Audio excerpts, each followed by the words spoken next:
ज्ञान नमुता ही जाते भये अरिहंता ही महान। करि मंगल करि हो महा ग्रंथ धरन के काज।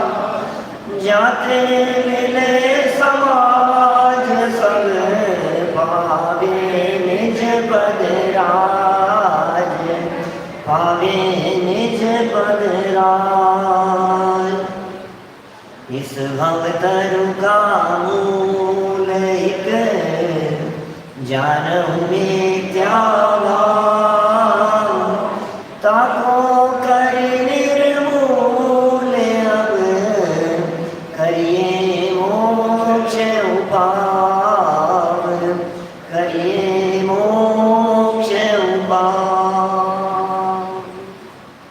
मोक्ष मार्ग प्रकाशित नामक यह ग्रंथ है।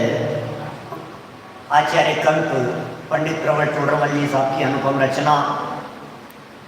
और आज से अष्टालिका महापर्व का आयोजन यहाँ अलवर नगर में हो रहा है। इस प्रसंग पर हम यहाँ 8वें अधिकार में चरणानुयोग से प्रयोजन सिद्धि पेज नंबर है 270, यहाँ से प्रकरण को आगे चलाने वाले हैं। आप में से बहुत सारे लोग ऐसे हैं जो नियमित इन प्रवचनों का लाभ ले रहे हैं। हम सबको मालूम है कि आज 21 मार्च है और 21 मार्च से लॉकडाउन हुआ था पिछले वर्ष, है ना, 22 से हुआ था। तो आज पूरा 1 वर्ष हो गया है ना। तो वार्षिक महोत्सव है आज। तो उससे पहले ही हमने मोक्ष मार्ग प्रकाशित पर लाइव प्रवचन शुरू कर दिए थे। हमें नहीं मालूम था कि लॉकडाउन होने वाला है, लेकिन पहले ही लाइव शुरू कर दिए थे, लगभग 10 दिन पहले ही। और वो श्रृंखला बराबर पिछले 1 वर्ष से चल रही है। मोक्ष मार्ग प्रकाशित नियमित चलते हुए हम 270 नंबर पेज तक आ गए हैं। चारों अनुयोगों से प्रयोजन की सिद्धि वाला ये प्रकरण, जिसमें प्रथमानुयोग और करणानुयोग से प्रयोजन की चर्चा हम कल यहाँ पूरी कर चुके थे टोडरमल जी के मंदिर में। आज चरणानुयोग के प्रयोजन की चर्चा को प्रारंभ करना है। मैं आपको अत्यंत संक्षेप में यदि पिछले 2 अनुयोगों के बारे में बतलाऊं तो प्रथमानुयोग का मूल प्रयोजन बतलाया गया साधारण बुद्धि जीवों को धर्म मार्ग में लगाना, मंद बुद्धि जीवों को धर्म मार्ग में लगाना। बहुत महत्वपूर्ण शब्द था पंडित जी का, धर्म में लगाना। और चारों ही अनुयोगों की चर्चा करते हुए शब्द का प्रयोग किया है। अनुयोग कोई भी हो, प्रयोजन एक है, धर्म में लगाना। कैसे भी करके ये जीव धर्म मार्ग में लगे तो उसके लिए तुच्छ बुद्धि जीवों को कथाओं के माध्यम से धर्म में लगाने का प्रयत्न करते हैं। ये बात तो हुई साधारण लोगों की अपेक्षा से। इसमें जो लोग स्वाध्यायी हैं, जो लोग तत्वज्ञानी हैं, वो क्यों पढ़े प्रथमानुयोग? प्रथमानुयोग पढ़ने से उनको क्या लाभ मिलेगा? आप चारों अनुयोग तो जानते हैं ना, सभी लोग चारों अनुयोगों का स्वरूप तो जानते हैं ना। भैया पीछे हाँ नहीं कुछ तो गर्दन हिलाओ, हाँ ना कुछ तो बोलो। हाँ सब जानते हैं ना, नहीं तो एक एक लाइन में चारों का स्वरूप बताऊं फिर। तो देखिए यहाँ चारों ही अनुयोगों में प्रथमानुयोग माने कथाएं, कहानियाँ। तो कथाओं और कहानियों के माध्यम से धर्म मार्ग में लगाने के लिए प्रथमानुयोग का प्रयोजन है, ये जीव धर्म में लगे। जो लोग स्वाध्यायी हैं उनके लिए बात कही गई कि भैया ऐसा नहीं है कि अकेले कहानियाँ ही होती है। ये प्रथमानुयोग की चर्चाएं ये जीव की अनादि अनंतता को भी सिद्ध करती है। बहुत सुंदर पॉइंट दिया, क्योंकि हमारे यहाँ पुराणों में जो भी प्रसंग मिलते हैं वो प्रसंग ऐसे तो होते नहीं है कि एक था राजा एक थी रानी और दोनों मर गए और कहानी खत्म हो गई। तो हमारे यहाँ जो कहानियाँ मिलती हैं वो कहानियाँ 10-10 भावों की मिलती है, पूर्व भावों की मिलती है। पहले वहाँ था, फिर वहाँ से मर करके यहाँ आया, फिर यहाँ से मर करके देवगति में चला गया, फिर वहाँ से मर करके मनुष्य हो गया। तो माने ये जीव मरकर दूसरी जगह जन्म ले लेता है। इसका मतलब जीव मरता नहीं है, जीव ने कहीं और जाकर के जन्म ले लिया, फिर वहां से आयु पूरी होकर के कहीं और जाकर के जन्म ले लिया। कहने का अभिप्राय यह है कि न तो ये जीव नया जन्म लेता है और न इस जीव का मरण होता है। यह बात भी प्रथमानुयोग से सिद्ध होती है। माने प्रथमानुयोग का अर्थ अकेले कथा कहानियां नहीं है, प्रथमानुयोग के माध्यम से जीव की अनादि अनंतता ये भी सिद्ध हो रही है। ये बहुत बड़ा प्रयोजन इस प्रथमानुयोग के माध्यम से बतलाया गया। एक दूसरा बहुत महत्वपूर्ण प्रयोजन बतलाया, जिसमें ये कहा ये आत्मार्थियों को उदाहरण स्वरूप भाषित होते हैं। मोक्ष मार्ग में लगने वाले धर्मात्मा जीवों को उदाहरण मिलता है, और अरे देखो उन्होंने भी किया था। आज आपसे ही कितने लोग पूछते होंगे ऐसे कि भैया तुम शुद्धोपयोग की बातें करते हो, किसी को होता भी है या नहीं? कोई उदाहरण है क्या आपके पास में जिसको शुद्धोपयोग हुआ हो? कोई उदाहरण है क्या जिसको आत्मानुभूति हुई हो? हम कैसे मान लेवे? किसी को भी नहीं हुई, किसी को हुई हो तो हाथ खड़ा करो। नहीं नहीं साहब हमको तो नहीं हुई, हमको तो नहीं हुई। तो क्या हवा में ही चल रही है सारी बातें? ऐसे ही धूल में लट चला रहे हो, आत्मानुभूति करो, आत्मानुभूति करो, किसी को तो हुई नहीं है। तो प्रथमानुयोग ये कहता है भैया ये देखो लाइन लगा करके महापुरुष इन सबको हुई है, इन सबको शुद्धोपयोग हुआ है, इन सब ने निर्वाण की प्राप्ति की है, तो हमारा विश्वास बनता है। ये प्रथमानुयोग के माध्यम से ये बात कहते हैं कि जब धर्म बुद्धि जीवों की, धर्मात्माओं की प्रशंसा करते हैं और पापियों की निंदा करते हैं तो धर्म मार्ग पर चलने की भावना बनती है। ये सारे प्रयोजन प्रथमानुयोग के आधार पर कहे गए थे। फिर चर्चा चली करणानुयोग के प्रयोजन की। करणानुयोग में कर्म सिद्धांत की चर्चा होती है, करणानुयोग में भूगोल की चर्चा होती है, करणानुयोग में गुणस्थान मार्गणाओं की चर्चा होती है। तो ये कहते हैं जीवों का धर्म में उपयोग लगाने के लिए। ये तो आदरणीय किशनचंद जी साहब की धर्म नगरी है। करणानुयोग की तो खूब चर्चाएं यहाँ से होती रहती है। उपयोग कितना लगता है हम सब इस बात को बहुत अच्छी तरह से जानते हैं कि करणानुयोग के प्रकरणों में चूंकि नई नई बातें जानने पढ़ने को मिलती है, सुनने को मिलती है, इसलिए मन लगा रहता है, उपयोग लगा रहता है। तो विशेष रूप से उपयोग लगाने के लिए करणानुयोग का प्रयोजन है। फिर कहते हैं जीवों के पुण्य पाप का फल, स्वर्ग नरक के ठिकाने, इनका पता लगता है, विश्वास बनता है, दृढ़ता आती है। और जिन जीवों को तत्व ज्ञान की प्राप्ति हुई हो उन लोगों को भी इसकी बहुत महिमा आती है।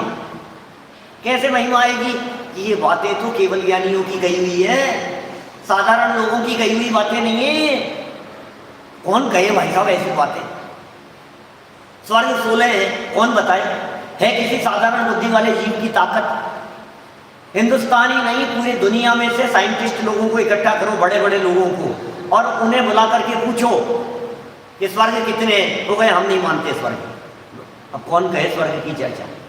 नरक 7 है, ये बात कौन बताए? विदेश क्षेत्र में साक्षात तीर्थंकर परमात्मा मौजूद है, ये बात कहने की सामर्थ्य सर्वज्ञ भगवान के अलावा और किसमें हो सकती है? ये करणानुयोग के आधार पर केवल ज्ञान की महिमा आती है, केवल ज्ञानियों की महिमा आती है। ये कैसा अद्भुत है ये सब स्वरूप। इन सब बातों को देखने से उपयोग निर्मल होता है, परिणाम निर्मल होते हैं।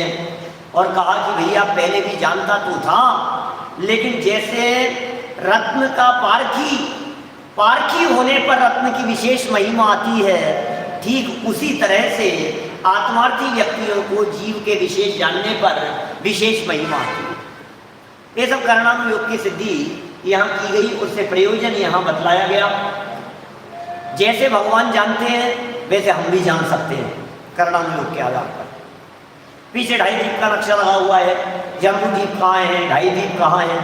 अभी यदि हम आपसे जम्बू द्वीप की चर्चा करें तो आपको ऐसे नहीं लगता अरे यार मुझे तो सब पता है बिल्कुल। मेरू पर्वत कहाँ है? बोले जम्बू द्वीप के बीच में है। 6 महापर्वतों की चर्चा करें तो फटाफट हमारे ज्ञान में दिखने लगते हैं। तो जैसे केवल ज्ञानी जानते हैं वैसे हम भी जानते हैं।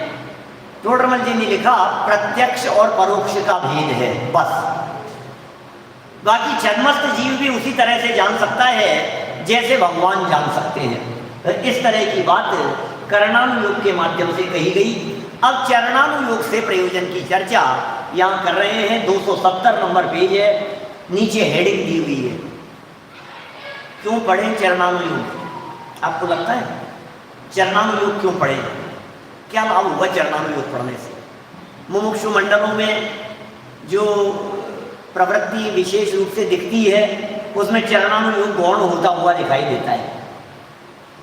आपके यहाँ की बात नहीं कर रहा, लेकिन पूरे देश में मैं देखता हूँ, अरे इसमें क्या है, ये तो जड़ की क्रिया है, ये तो क्या है, इससे कोई धर्म तो होता नहीं, शरीर की क्रिया है, इसमें कोई धर्म थोड़ी ना होता है। चरणानुयोग की बातें मत करो, द्रव्यानुयोग की बात करो। ऐसा कहते हुए लोग कहीं भी मिल जाएंगे। हो सकता है आपके यहाँ भी कुछ लोग ऐसे हों जो चरणानुयोग की बात को ज़्यादा महत्व नहीं देते हों। टोडरमल जी चारों ही अनुयोगों के ज्ञाता थे और चारों ही अनुयोगों से प्रयोजन को बतला रहे हैं। देखिए, अब चरणानुयोग का प्रयोजन कहते हैं। चरणानुयोग में नाना प्रकार धर्म के साधन निरूपित करके जीवों को धर्म में लगाते हैं। क्या कह रहे हैं? जीवों को धर्म में लगाते हैं। जरा पेज नंबर 268 पर देखना, पहला पेज, प्रथमानुयोग प्रयोजन वाला। इसकी दूसरी लाइन देखिए, इत्यादि निरूपण से जीवों को धर्म में लगाया है। 269 नंबर पेज की दूसरी लाइन देखो, करणानुयोग प्रयोजन की। क्या लिखा है? जीवों को धर्म में लगाया है। मिल गई लाइन। अब चरणानुयोग प्रयोजन की दूसरी लाइन अपन ने क्या पढ़ी?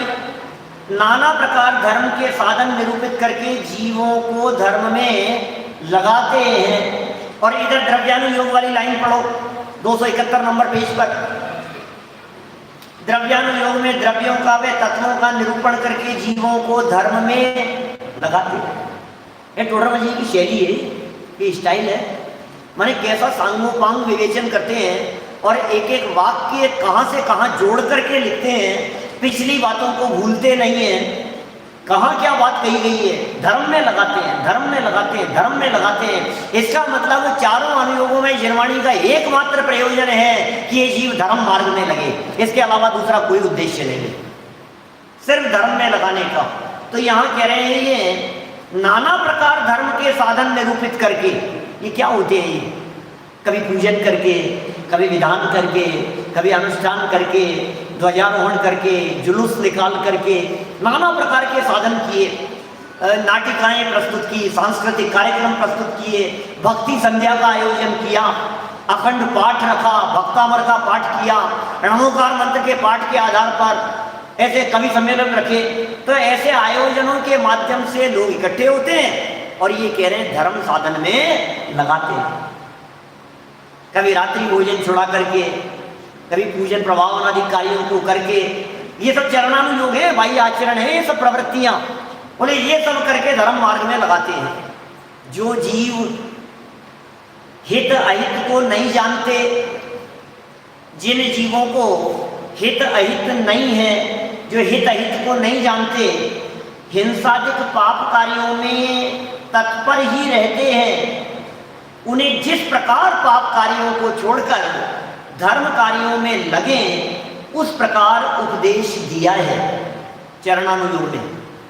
आपको बहुत लोग ऐसे दिखेंगे पाप कार्यों में लगे रहते हैं, व्यापार में उलझे रहते हैं, काम धाम में उलझे रहते हैं, मंदिर की सुध बुध नहीं है, जिन मंदिर आते नहीं है, धर्म उनको दिखता नहीं है। तो टोडरमल जी कह रहे हैं चरणानुयोग क्या कहता है? भैया क्या कर रहे हो तुम, मंदिर आया करो। क्या कहेंगे लोग? ये चरणानुयोग है, ये धर्म मार्ग में लगाने के लिए उसे कह रहे मंदिर आया करो, स्वाध्याय किया करो, थोड़ा बैठा करो। यहाँ क्या करते हो यार, घर पे सोते पड़े रहते हो।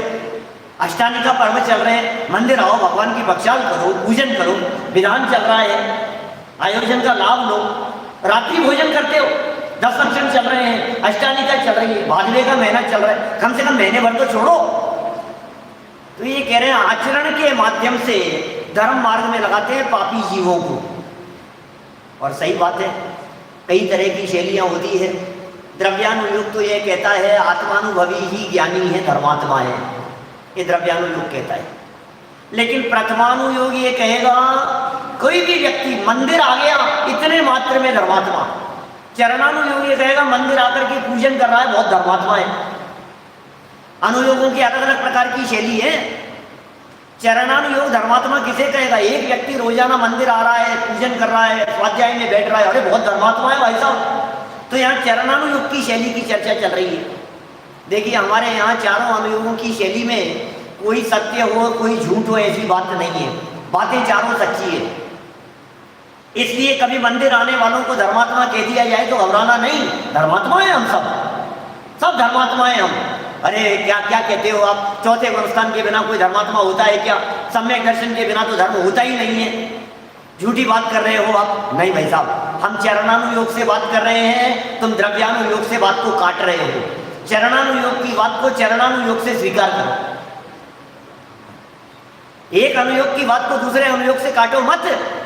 जो बात जिस विवक्षा से कही जा रही है उसे उस विवक्षा से स्वीकार करो।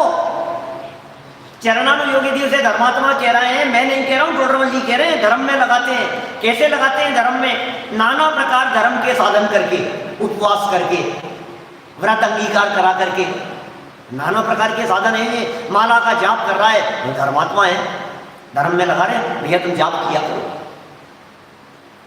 देखिए क्या कह रहे हैं, जिन जीवों को हित की पहचान नहीं थी, हिंसादिक पाप कार्यों में तत्पर थे, उनसे कहते हैं पाप छोड़ो, इधर उधर के काम छोड़ो और धर्म कार्यों में लगे, उस प्रकार उपदेश दिया है। उसे जानकर ले जाएंगे तो वहीं शुद्धोपयोग तक, यहाँ अटकाना नहीं है। ये रास्ता है, ये मंजिल नहीं है। उसे जानकर जो धर्म आचरण करने को सन्मुख हुए वे जीव गृहस्थ धर्म वे मुनि धर्म का विधान सुनकर आपसे जैसा सधे वैसे धर्म साधन में लगते हैं। जितना निभे उतना निभाना, जितना समय हो उतना विधान में आकर के बैठना, कोई बात नहीं।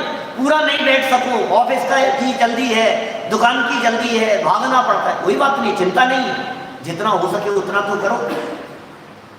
आचार्य कुंद कुंद स्वामी कहते हैं, जम सकते तम की गई जम च न सकते तम च शब्दहरणम केवली जिणे बढ़ियम शब्द मानस सम्मतम। जो शक्य हो वह करे और अशक्य की श्रद्धा करें। श्रद्धा ने ही सम्यक्त्व है, इस बात ही सब जनवर्थ है। कुलभूषण जी साहब बोलो, जितना समर्थ हो उतना तो करो। बच्चे कहते नहीं नहीं मेरे को जाना पड़ता, कोई बात नहीं, पूजन नहीं कर सकता है तो दर्शन तो कर, कुछ तो कर भाई। तो यदि तेरे से रात्रि भोजन नहीं छूट रहा है तो 7 बजे तक का नियम ले, तो 8 बजे तक का नियम ले, तो 10 बजे तक का नियम ले, नियम तो ले। हम रात्रि भोजन की प्रेरणा नहीं दे रहे, हम प्रशंसा इस बात की कर रहे हैं तूने जितना छोड़ा उतने की प्रशंसा है। 10 बजे तक रात को खाया उसकी प्रशंसा नहीं है, लेकिन 10 बजे बाद में जो नहीं खाया ना उसकी प्रशंसा है। बात समझ में आ रही है क्या है? जितना निभे उतना निभाओ, जितना संभव हो उतना करो और निरंतर आगे बढ़ने का प्रयत्न रखो।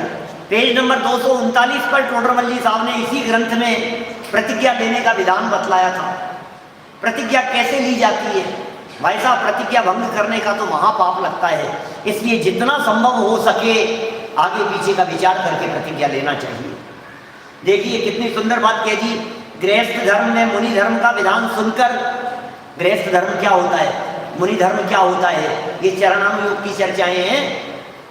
गृहस्थ धर्म और मुनि धर्म में चरणानुयोग का प्रकरण है भाई साहब। इनके विधान को सुनकर आपसे जैसा सधे, तो आइए भाई साहब, आपसे जैसा सधे, संजय जी आपसे जैसा सधे, हमसे जैसा हो। हर व्यक्ति की शक्ति अलग है, हर व्यक्ति की सामर्थ्य अलग है, हर व्यक्ति की योग्यता अलग है, हर व्यक्ति का परिणाम स्वतंत्र है।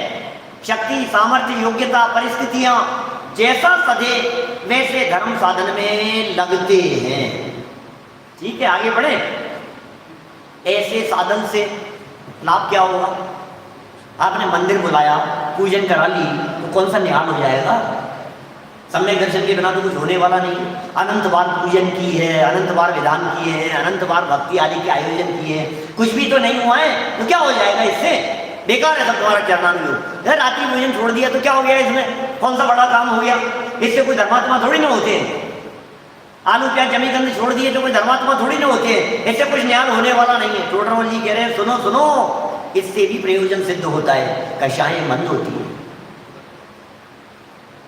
कषाय मंद होती है। कि मंद कषाय में क्या लाभ हो गया? मंद कषाय से लाभ मिलेगा कि कषायों के अभाव से लाभ मिलेगा? अब जब मंद कषाय की चर्चा चलती है तब भी ये कह दिया जाता है अरे भाई साहब कुछ नहीं होता है इस मंद कषाय से, अनंत बार मंद कषाय हुई है। और बताऊं आपको, एकेंद्रीय जीवों की कषाएं हमसे बहुत मंद है। क्या कह रहे हैं? एकेंद्रीय जीव की कषाएं बहुत मंद है हमसे। वो मंदता किसी काम की नहीं है। कषायों की मंदता अनंत बार हुई है। कषायों का अभाव करना होगा, लेकिन कषायों का अभाव का रास्ता मंदता से होकर गुजरता है। क्या क्या कहा? कषाय के अभाव का जो रास्ता है ना, तो कषाय के अभाव का रास्ता कषाय की मंदता से होकर के गुजरेगा। इसलिए मंदता को प्रयोजनभूत कह रहे हैं यहाँ। ये सारी जिनवाणी की चर्चाएं पढ़ना सुनना और धार्मिक आचरणों का पालना, बोले इससे क्या होगा? ये कह रहे हैं ऐसे साधन से कषाय मंद होती है और उसके फल में इतना तो होता है कि कुगति में दुख नहीं पाते किंतु सुगति में सुख प्राप्त करते हैं। बोलो, इतना तो प्रयोजन सिद्ध हुआ। खोटी गतियों में नहीं जाएंगे, पाप में उलझे फंसे नहीं रहेंगे।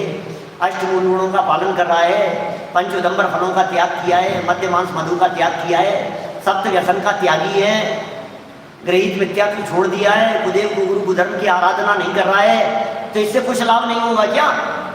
मुझे मालूम है बहुत सारे लोग हमारे सादर में ये प्रश्न करते हैं, पंडित जी इस भाव में सम्यक दर्शन नहीं हुआ तो हमारा किया धरा सारा बेकार हो गया। बोलो भाई साहब, बेकार हो जाएगा सब कुछ। यदि हमें सम्यक दर्शन की प्राप्ति नहीं हुई तो क्या लगता है आपको? सब कुछ बेकार। सम्यक दर्शन की प्राप्ति नहीं हुई तो पिछले 20 साल से जो पढ़ रहे हैं, 30 साल 40 साल जो पढ़ते पढ़ते हो गए हैं, उसका क्या होगा? सब कुछ खत्म हो जाएगा और अगले भाव में तो फिर छुट्टी। तो आपको ध्यान रखना चाहिए, पेज नंबर 262 का एक लाइन टोडरमल जी साहब ने दी थी। वहां उन्होंने कहा था कि इस भाव में कदाचित न भी हो तो संस्कार के बल पर अगले भाव में वो जीव अवश्य सम्यक को प्राप्त करता है। 262 नंबर पेज की लाइन थी। जिनके पास में ग्रंथ हो वे ग्रंथ से देख सकते हैं, बाकी बहुत सारे लोगों के पास तो जेरोक्स है। 262 नंबर पेज पर ये लाइन कही थी और वहां उन्होंने स्पष्ट शब्दों में ये बात कह दी, सुनो सुनो, आप घबराओ मत, डरने की जरूरत नहीं है। आपने यदि ये चर्चाएं यहाँ गहराई से सुनी है, भेद विज्ञान की बातें, आत्मा परमात्मा की चर्चाओं को यदि आपने यहाँ गहराई से समझ लिया है और यदि गलती से कदाचित नरक में चले गए और इतना याद आ गया कि हमने चेतन एनक्लेव में आत्मा की चर्चा सुनी थी, ये वाक्य सुनने मात्र से सम्यक दर्शन हो जाएगा। इतना सा विचार आने मात्र से। यहाँ जो आपको 10-20 साल लग गए हैं ना, फिर भी नहीं हो पा रहा है, नरक में इतना आसान है सम्यक दर्शन लेना। जब कभी मैं ऐसी बात कहता हूँ तो कई लोग कहते हैं यार ये तो बहुत अच्छा है, फिर तो नरक में ही जाकर के ले लेंगे। क्योंकि यदि नरक में जाकर के इतना आसानी से हो जाता है, हम जबरदस्ती यहाँ मगजमारी कर रहे हैं, खाओ पियो मौज मस्ती करो और फिर नरक में जाएंगे फिर तो, और वहां जाकर ऐसे हो जाएगा चुटकियों में। भैया सुनो, वो बात याद नहीं आती है, वो संस्कार के बल पर काम होगा। वो धारणा ज्ञान में इस लेवल तक पहुंचनी चाहिए बात कि वो वहां स्मृति का विषय बन सके। जो बात धारणा ज्ञान का विषय होती है वही बात स्मृति का विषय बनती है, नहीं तो वो बात स्मृति का विषय नहीं बन पाती है। ये कह रहे हैं नरक तो नहीं जाएगा, ये सब आचरण पालन करेगा तो, और देवगति में जाएगा। तो फिर साहब देवगति में जाकर के भी क्या हो गया? मुनिव्रत धारा अनंत बात। नहीं नहीं, सुनो सुनो, तथा ऐसे साधन से जिन मत का निमित्त बना रहता है वहां तत्व ज्ञान की प्राप्ति होना हो तो हो जाती है, ये लाभ मिल जाता है। ख्याल में आई कि क्या बात कह रही है? ऐसे साधन से, अरे भाई ये व्यर्थ जाने वाला नहीं है आपका प्रयत्न। आप रोजाना मंदिर आकर के पूजन भक्ति स्वाध्याय में बैठे हैं, आपका ये प्रयास बेकार जाने वाला नहीं है। इससे नरक कट जाएगा, स्वर्ग मिल जाएगा, और सच्चे जिनेंद्र देव के सानिध्य का निमित्त बनने के योग बनेंगे। आप जानते हैं पुण्य से क्या होता है? साथी से पुण्य किसे कहते हैं? उत्कृष्ट जाति का पुण्य क्या होता है? ये जनवाणी सुनने का अवसर मिलना ही उत्कृष्ट जाति का पुण्य है। धन संपत्ति वैभव की प्राप्ति वो उत्कृष्ट जाति का पुण्य नहीं है। उत्कृष्ट पुण्य की चर्चा कर रहा हूं। हम भगवान जिनेंद्र देव के सामने खड़े होकर के स्तुति बोलते हैं, अति पुण्य उदय मम आया, क्या मर्सिडीज BMW पाया, नहीं, अति पुण्य उदय मम आया, नौकर चाकर बंगला परिवार पाया। ऐसा जिनेंद्र देव के दर्शन करने का नाम है अति पुण्य उदय। माने जिनेंद्र देव का समागम और जिनेंद्र देव का सानिध्य मिल गया, इसे तीव्र पुण्य का उदय कहते हैं। बाकी तो सब पाप में उलझाने वाले हैं। तो टोडरमल जी ने कहा कि यदि आप व्रताधिक में लगते हो, यदि आपका शुद्ध सात्विक आचरण होता है जिसे चरणानुयोग कहा गया है, तो धर्म साधन के निमित्त बनते हैं, जिन मत का निमित्त बना रहता है। भाई साहब, मनुष्य जीवन भी मिला और कदाचित अन्य मत में जाकर के कहीं जन्म हो जाता तो क्या होता। आज हमें ये जैन कुल मिल गया है, ये जनवाणी सुनने का अवसर जो मिल गया है, ये कितने महाभाग्य से मिल गया है। ये साधारण थोड़ी ना थी ये बातें जो यहाँ कही गई है। ये कह रहे हैं तत्व ज्ञान की प्राप्ति होना हो तो हो जाती है, योग तो मिले। आज ये आयोजन है तो इतने लोग एकत्रित तो हुए यहाँ पर, इससे योग बन जाता है। चांस तो है, आत्मा परमात्मा की चर्चाएं सुनेंगे तो चांस तो है आत्मा का अनुभव होने के, नहीं तो मौका ही नहीं है। बतलाइए, सम्यक दर्शन की प्राप्ति होने का चांस किसे मिलेगा? जिसने आत्मा परमात्मा की चर्चाएं सुनी है उसे मिलेगा, या फिर जो विषय कषायों में रचा पचा रहता है उसे मिलेगा? सम्यक दर्शन की प्राप्ति का मौका किसके पास में है? जो ये चर्चा सुन रहा है, जो धर्म मार्ग में आ रहा है। तो टोडरमल जी कह रहे हैं ये चरणानुयोग के माध्यम से जिनमत का निमित्त बना रहता है और तत्व ज्ञान की प्राप्ति होना हो तो हो जाती है। ये बात तो उन लोगों के लिए कह रहे हैं, चरणानुयोग के लिए, जो लोग कभी धर्म नहीं करते, जो लोग पापी लोग थे। उन्हें बताओ, आपको मालूम है आपकी दुकान ऐसे नहीं चलती है, पुण्य से चलती है भैया। अब चरणानुयोग की शैली है, सच्ची बात तो ये भी नहीं है, सच्ची बात तो ये भी नहीं है, लेकिन चरणानुयोग की ऐसी शैली है, जो व्यक्ति रोजाना दुकान पर बैठा रहता हो, प्रवचन में नहीं आता हो, उसे हम क्या समझाएंगे? चरणानुयोग की शैली में समझाएंगे, पैसे पैसे के पीछे भागने से पैसा नहीं आता, दुकान पर बैठे रहने से दुकान नहीं चलती, दुकान तो पुण्य के उदय से चलती है, और पुण्य जिन मंदिर में आने से बंधता है। तो तुम शास्त्र सभा में आया करो, प्रवचन सुना करो, पूजन करो, पुण्य बंधेगा और दुकान चलेगी। चरणानुयोग शैली की बात कर रहा हूँ। चरणानुयोग की स्टाइल है। और फिर यहाँ आएगा तो क्या करेंगे? फिर यहाँ आएगा तो कहेंगे भैया इसमें अटकना मत, ये धर्म नहीं है। क्या अभी तो वहां दुकान से छुड़ा करके मंदिर में लाए, अब मंदिर में लाने के बाद में बात ही बदल गई। जब ये रोजाना आने लगा और रोजाना आते आते ये कहने लगा ये बात कि पंडित जी पिछले 4 महीने से आ रहा हूं, दुकान तो चल नहीं रही है। पंडित जी आपके कहने से मैं पिछले 6 महीने से आ रहा हूँ, साल भर हो गया आते आते, और आपने कहा था कि ये पुण्य बनेगा और इससे चलेगी, तो दुकान तो चल नहीं रही है, अब क्या करूं? तो फिर उसे समझाएंगे कि भैया दुकान चलने से शांति का संबंध नहीं है, आनंद का संबंध नहीं है। ये जो निराकुलता मिल रही है, ये बतलाओ इसका आनंद उस दुकान से ज्यादा है या नहीं है? कि बात तो सही कह रहे हो, तो बस लगे रहो इसमें। कषायों की मंदता में यदि इतना आनंद है तो कषायों के अभाव में कितना आनंद होगा? आपको आनंद मिलता है कि नहीं?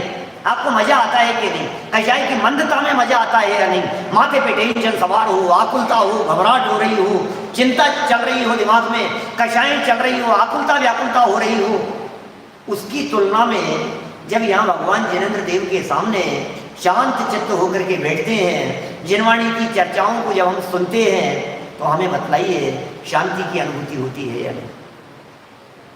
ये जो शांति का वेदन हो रहा है, ये कोई आत्मा का आनंद नहीं है। आत्मा की चर्चाएं सुनकर के जो शांति का वेदन हो रहा है, ये तो कषाय की मंदता का आनंद है। और जब मंदता में ही इतना आनंद है, तो फिर अभाव के आनंद की तो बात ही क्या है? आत्मा की चर्चा में ही जब आनंद है तो उस आत्मा के अनुभव की तो फिर बात ही क्या कहना, फिर तो अद्भुत बात होगी।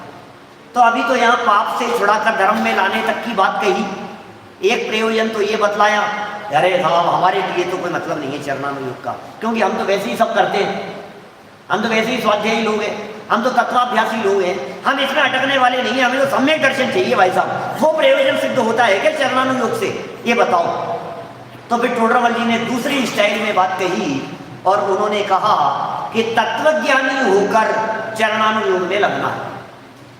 देखिए तत्वज्ञानियों के लिए 271 नंबर पेज पर चारों ही अनुयोगों में टोडरमल जी साहब ने दो दो बातें रखी है। चारों ही अनुयोगों में एक बात कही है बिल्कुल मंदबुद्धि जीवों के लिए, एक बात कही है पापियों के लिए। नंबर 1 पहली बात है पापियों के लिए, अधर्मात्माओं के लिए, मंदिर नहीं आने वालों के लिए पहला पॉइंट बतलाया चारों अनुयोगों में, और दूसरा पॉइंट बतलाया तत्वज्ञानियों के लिए।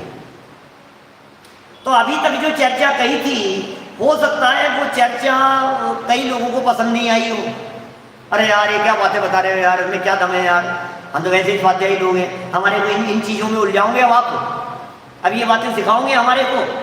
तो टोडरमल जी कहते हैं सुनो सुनो भैया, तुम्हारे लिए भी बात है, हमारी दुकान पर सब तरह का माल है, आपको कैसा चाहिए वैसा मिलेगा, आप चिंता नहीं करें। 271 पेज पर तथा जो जीव तत्वज्ञानी होकर चरणानुयोग का अभ्यास करते हैं, तत्वज्ञानी होकर। अब यहाँ तत्वज्ञानी के दो अर्थ लगाए जा सकते हैं।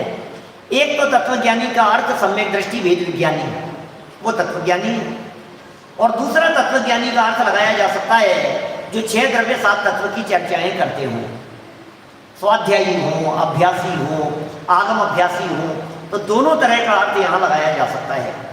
जो जीव तत्वज्ञानी होकर चरणानुयोग का अभ्यास करते हैं उन्हें यह सर्व आचरण अपने वीतराग भाव के अनुसार भाषित होता है।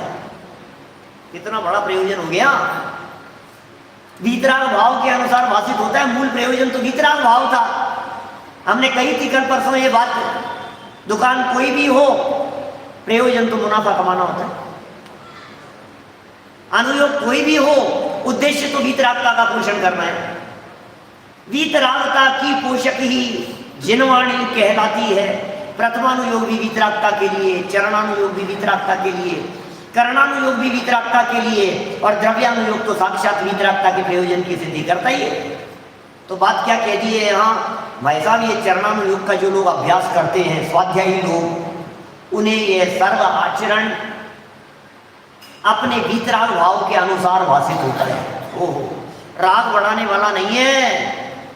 जो सप्त व्यसन के त्यागी हो गए हैं, जिन्हें विषय कषाय रुचता पचता नहीं है, जिन्हें लगता है अष्टानी का पर्व चल रहे हैं हम टीवी नहीं देखेंगे 8 दिन, जिन्हें ऐसे लगता है अष्टानी का पर्व चल रहे हैं न्यूज़पेपर से दूर रहेंगे 8 दिन, तो उन्हें ये चरणानुयोग वीतराग भाव के अनुसार भाषित होता है। रचे बचे नहीं ना, विषय कषाय से छूट गए, बच गए उन सब चीजों से, वीतराग भाव की तरफ अग्रसर हो रहे हैं। एक देश व सर्वदेश वीतरागता होने पर जैसे श्रावक दशा मुनि दशा होती है, जैसे श्रावक दशा होती है, जैसे मुनि दशा होती है, क्योंकि इनके निमित्त नैमित्तिकपना पाया जाता है। एक देश वीतराग दशा पंचम गुण स्थानवर्ती के, सर्वदेश वीतरागता 6ठे-7वें गुण स्थानवर्ती के। एक देश वीतरागता होती है तो श्रावक दशा होती है, सर्वदेश वीतरागता होती है तो मुनि दशा होती है, और इनके निमित्त नैमित्तिकपना पाया जाता है। किसके निमित्त नैमित्तिकपने की बात कर रहे हैं? चरणानुयोग का प्रकरण और वीतराग भाव, इनमें निमित्त नैमित्तिकपना है। क्या रात्रि भोजन त्याग किया है ना, आलू प्याज जमीगंध का त्याग किया। अब ये बाह्य आचरण, सप्त व्यसन के त्याग रूप आचरण, अनीति अन्याय अवक्ष के त्याग रूप आचरण और वीतराग भाव, बोले इनके निमित्त नैमित्तिकपना है। वीतराग भाव होने के लिए ऐसा नहीं हो सकता है कि आप बाह्य आचरण यदवा तदवा करते रहो और वीतराग भाव हो जाए। हमें क्या लेना देना है साहब, हम तो वीतराग भाव पोषण करने वाले हैं, क्या हम तो वीतराग भाव की चर्चा करने वाले हैं? नहीं भाई साहब, ऐसा नहीं चलेगा। पहले आप अपना आचरण सुधारिए। जब तक आप अभक्ष्य भक्षण का त्याग नहीं करेंगे, जब तक आप कुदेव कुगुरु कुधर्म की आराधना करना नहीं छोड़ेंगे, जब तक मोटा मोटा ग्रहित मिथ्यात्व नहीं छूटेगा, तब तक वीतराग भाव होने का चांस ही नहीं है। क्योंकि वीतराग भाव के साथ में इन क्रियाओं का निमित्त नैमित्तिक संबंध है। जो लोग ऐसा कहते हैं समाज में, इस तरह की बातें कहते हैं, अरे यार खाने पीने से क्या होता है, आत्मा तो शुद्ध है, छोड़ने और नहीं छोड़ने से क्या होता है, यह आत्मा तो शुद्ध है, यह आत्मा तो जैसा है वैसा है, भाई साहब इससे क्या होता है, हमें तो वीतराग भाव करना है। राग द्वेष मत करो बस, आप तो खाने पीने से क्या फर्क पड़ता है, खूब खाओ पियो मौज मस्ती करो, आप तो खाने पीने से क्या होता है। ये कह रहे हैं ठोडरमल जी, इससे निमित्त नैमित्तिक संबंध है वीतराग भाव का। जो लोग मंदिर नहीं आते उन्हें सम्यक में होने के चांस नहीं है। जिन जीवों को देव शास्त्र गुरु की महिमा नहीं है, उनके वीतराग भाव होने का चांस ही नहीं है, दूर दूर तक हो ही नहीं सकता है। कैसे हो जाएगा वीतराग भाव? नहीं साहब वीतराग भाव करना है, हमारे को वीतराग भाव करना है तो मंदिर तो नहीं, मंदिर जाने से क्या होगा, घर में बैठे रहे। सुनो भाई, मंदिर आकर के जिनेंद्र देव का पक्षाल नहीं करेगा तो घर में बच्चों का करेगा। यहाँ आकर के यदि जनवाणी नहीं पढ़ेगा तो घर में बैठ करके न्यूज़पेपर पढ़ेगा।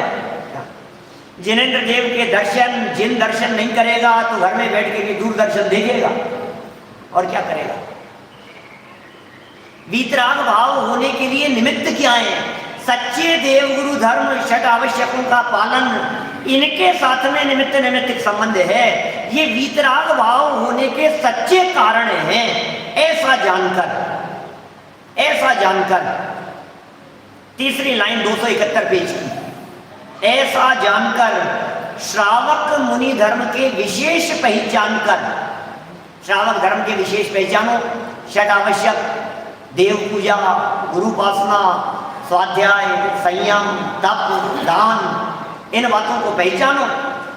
श्रावक धर्म के विशेष को पहचानो, मुनि धर्म के विशेष को पहचानो और इन्हें पहचान कर जैसे अपना वीतराग भाव हुआ हो वैसा अपने योग्य धर्म को साधते हैं। कौन? तत्वज्ञानी लोग। समझ में आ रही है बात?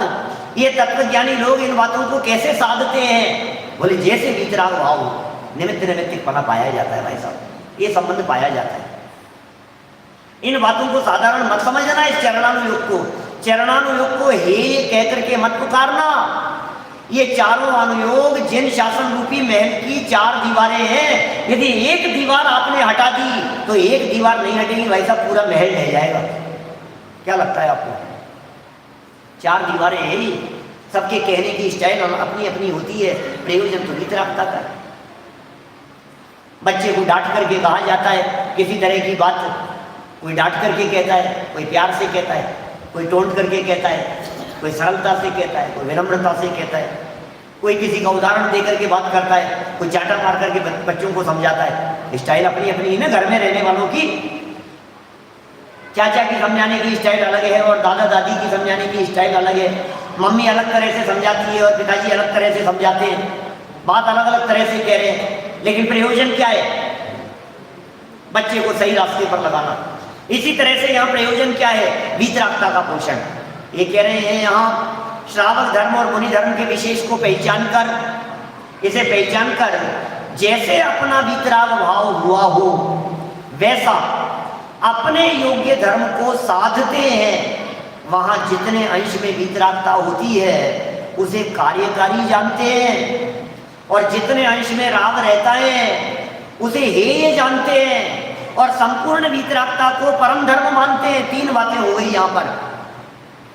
आप जब जिन मंदिर में आकर के धार्मिक क्रियाकलापों में लगे रहते हैं, जब आप षट आवश्यकों का पालन करते हैं, जब आप देव पूजा और गुरु उपासना करते हैं, जब आप संयम अंगीकार करते हैं, जब आप तपश्चरण करते हैं, जब आप स्वाध्याय करते हैं, जब आप दान देते हैं, तो वहाँ 3 तरह की चीजें होंगी।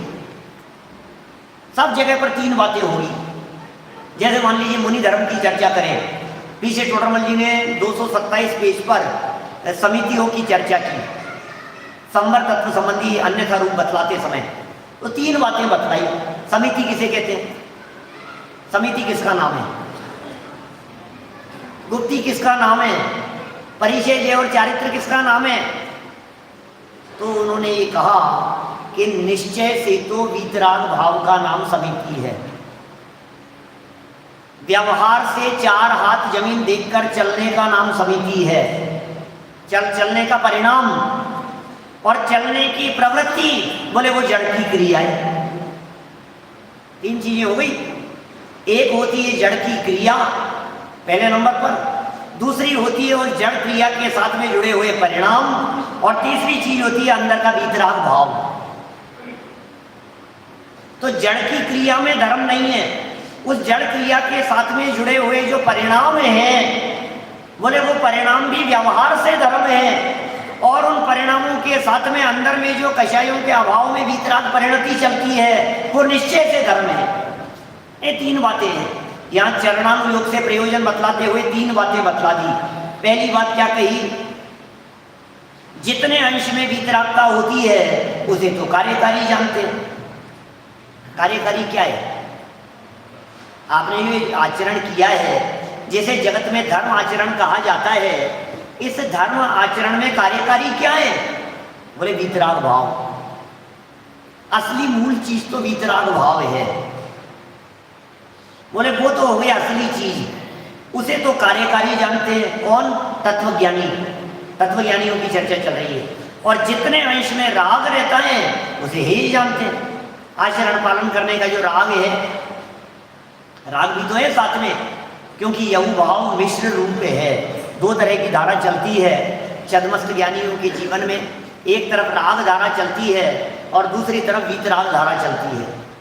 जो राग धारा चलती है उसे हे जानते हैं, और उसी चारित्र गुण की पर्याय में जितने अंशों में वीतरागता है उसे उपादेय जानते हैं, और संपूर्ण वीतरागता को परम धर्म मानते हैं। इसका मतलब ये है चरणानुयोग का पालन करते हुए भी धर्म तो वीतरागता को ही मानते हैं। तत्वज्ञानी लोग, समझदार लोग चर्चा चरणानुयोग की बतला रहे हैं, चर्चा चरणानुयोग की बतला रहे हैं, चरणानुयोग पालन का उपदेश दे रहे हैं, और बात ये कह रहे हैं कि दृष्टि वीतरागता पर रखना। आपसे बाह्य आचरण उत्कृष्ट पलवा कर ये कह रहे हैं दृष्टि वीतरागता पर रखना, इस आचरण में उलझ करके मत रह जाना। इधर मध्य मांस मधु का त्याग कर दिया, उलझ करके मत रह जाना, दृष्टि तो वीतराग भाव पर रखना।